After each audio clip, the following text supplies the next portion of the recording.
듣는 사람이 조금 더 재미있게 몰입할 수 있게 말하는 법에 대해서 오늘 영상 한번 찍어보려고 합니다. 안녕하세요. 말하기의 자유 김용배. 마음이 말랑해지는 말랑학교 대표 박규빈입니다. 제가 오늘 말하려고 하는 건 앞서 말씀드렸다시피 말할 때 재미있고 생동감 있게 말하는 거에 대해서 한번 이야기해 보려고 해요. 재미있다라는 건 뭐냐면 좀 역동적이다라는 단어를 써볼게요. 역동하면 뭐가 떠오르십니까? 다이나믹. 이렇게 변화한다잖아요. 똑같아요. 말이 이렇게 크게 변화가 없고 무난하게 흘러가는 것보다는 이렇게 다이나믹하게 변하는 게 훨씬 더 좋겠죠?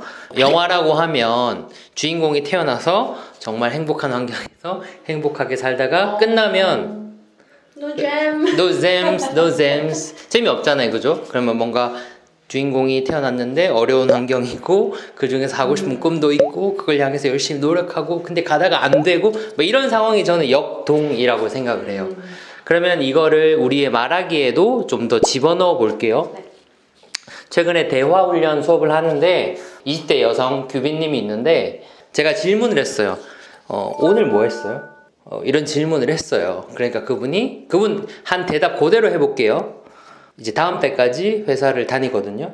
원래는 회사 끝나고 뭐 운동하고 회사 끝나고 노래를 배워요. 근데 집이랑 회사랑 거리가 머니까 회사 그만두면 이제 그 학원들 못 가잖아요. 그래서 이제 다음 달까지 간다고 뭐 보컬 선생님한테 말씀드렸어요. 뭐 이 얘기를 했어요.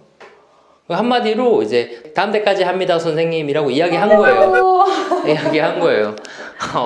근데 이렇게 하는 것도 있겠지만 그럼 여기다가 아까 말한 역동성을 집어넣어 볼게요. 역동성 있게 하기 위해서 가장 진짜 쉽게 할 수 있는 초보자들이 할 수 있는 거는 인물을 집어넣는 거예요. 그러니까 이 이야기에서 인물은 누구냐 하면은 노래 선생님을 넣으면 되겠죠. 그럼 예를 들어서 다시 해볼게요. 이제 회사를 그만두니까 집이랑 멀어서 선생님 다음 달이면 그만두어야 될 것 같아요 라고 말을 하니까 그 선생님이 그 전까지는 되게 활발하게 이야기하시다가 그 이야기를 듣고 갑자기 시무룩해져서 네 알겠어요 아쉽네요 점점점점 이라고 말씀하셨어요. 그래서 제가 되게 사실 엄청 내가 미안할 건 아니잖아요, 그죠? 근데 되게 미안했어요 라고 하면 조금 더 이렇게 역동이 생겼다, 그죠? 무슨 차이가 있어요? 앞에 거랑 뒤에 거랑.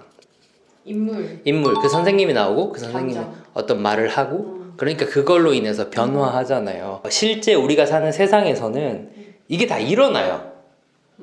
그러니까 어떤 인물과 인물 간의 어떤 갈등이나 역할이 행동이 생겨요. 그런데 우리가 말을 할 때는 우리 입장에서 단편적으로 그러니까 입체적이지 못하고 단면적으로 그냥 제가 이랬는데요 저랬는데요 저랬어요 이랬어요 라고 끝나버리니까 말하기 자체가 좀 더 다운이 되고 뭐 영혼 없다는 소리를 듣는 것 같아요.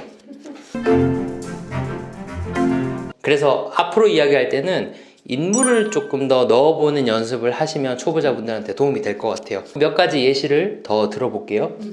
오늘 기분 어때요? 오늘 버스 탔는데 버스 기사님이 친절해서 기분이 좋았어요 도 좋지만 인물 넣고 그 인물의 어떤 행동이나 말을 넣는 거예요.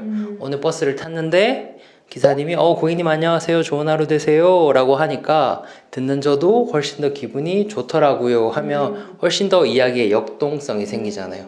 이해가십니까? 그래서 모노드라마 나 혼자 주연도 하고 조연도 하고 단역도 하지 말고 그러지 말고 블록버스터처럼 여러 인물이 나오고 여러 사건이 나오는 것처럼 내 이야기도 그렇게 블록버스터처럼 다양한 인물이 나오게 한번 서술해 보시면 훨씬 더 생동감 있고 재미있게 말할 수 있을 것 같습니다. 끝!